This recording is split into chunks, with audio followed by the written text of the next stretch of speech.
اللهم صل على من ختمت به الرسالة وأيدته بالنصر والكوثر والشفاعة وعلى آله حق قدره ومقداره العظيم سبحان ربك رب العزة عما يصفون وسلام على المرسلين والحمد لله رب العالمين. Chers frères, chers sœurs, assalamu alaikum wa rahmatullahi ta'ala wa barakatuhu. Alhamdulillahi rabbil alamin. Le thème d'aujourd'hui est quels sont les moments propices pour voir ses vœux exaucés dans le mois de Ramadan.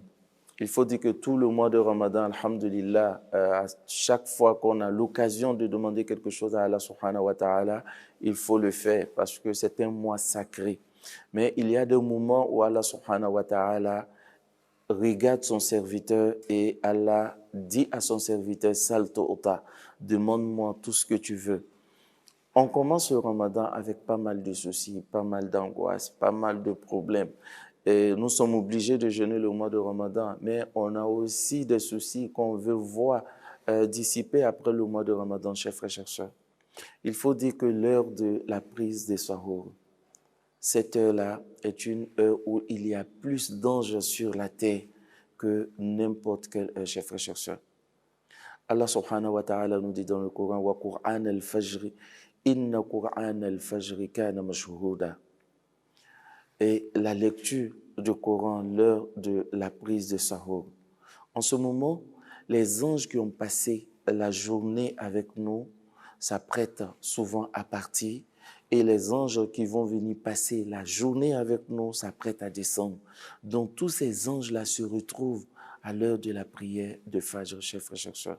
Pour quelqu'un qui s'apprête à commencer le jeûne, c'est le moment de s'adresser à Allah subhanahu wa ta'ala. C'est le moment de se concentrer et faire ses vœux. Les bénédictions sont exaucées en ce moment. Et aussi, dans la journée même du mois de Ramadan, il y a un moment où on a vraiment soif, on a faim. Chacun a sa manière de faire passer ce moment-là. Soit aller dormir, c'est pas interdit, ou aller se laver, c'est pas interdit, ou passer le temps à regarder la télé, à échanger avec des amis, ou sortir peut-être même pour se balader un peu. Chacun a une manière de faire passer le moment.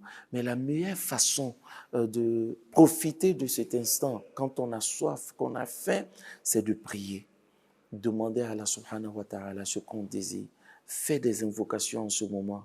Allah prend des anges en ce moment, chers frères, chers sœurs, à témoin en disant, regardez mon serviteur, il souffre pendant qu'il a la nourriture chez lui à la maison. Il souffre alors qu'il a la nourriture, il a la boisson chez lui à la maison. Il peut se cacher, manger, boire. Personne ne saura qu'il a mangé, mais il sait que je le vois. Et en ce moment, il sait aussi que j'existe. Alors il vient vers moi, il me demande des choses qui sont faciles pour Allah subhanahu wa ta'ala de réaliser.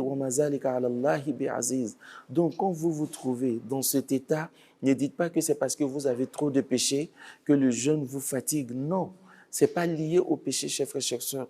Mais chacun a sa façon de supporter la faim ou la soif, chers frères, chers sœurs.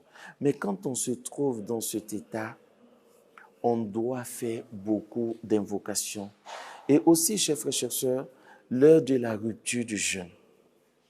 Sayyidina Moussa alayhi salam est l'interlocuteur d'Allah subhanahu wa ta'ala. Mais Allah dit à Moussa, quand tu me parles, il y a 70 000 voiles qui nous séparent. Mais la umma du prophète Mohammed alayhi salatu wa salam, à l'heure de la rupture, il n'y a pas de voile qui nous sépare. Alors en ce moment, on ne voit pas Allah tout simplement. Sinon, Allah nous voit et nous sommes si proches de lui. Tout ce qu'on dit, Allah le réalise pour nous, chers frères et chers sœurs. Donc l'heure de la rupture est un moment propice aussi pour voir ses vœux exaucés. Mais regardez un peu ces heures-là, chers frères et chers sœurs. L'heure de la prise des sahur, on est plus préoccupé à manger, à boire. On est même pressé parce qu'on s'est dit que dans peu de temps, ils vont faire l'appel à la prière. On oublie de demander à Allah subhanahu wa ta'ala. Et quand on a faim, on a soif, souvent on est énervé. On oublie même de demander à Allah subhanahu wa ta'ala. Et l'heure de la rupture également, on est tellement passez-moi l'expression, surexcité à manger et à boire. On oublie que c'est un moment où si on prend quelques secondes à demander, les vœux seront automatiquement exaucés. Qu'Allah subhanahu wa ta'ala nous assiste et qu'il nous facilite la compréhension. Wassalamu alaikum wa rahmatullahi ta'ala wa barakatuhu.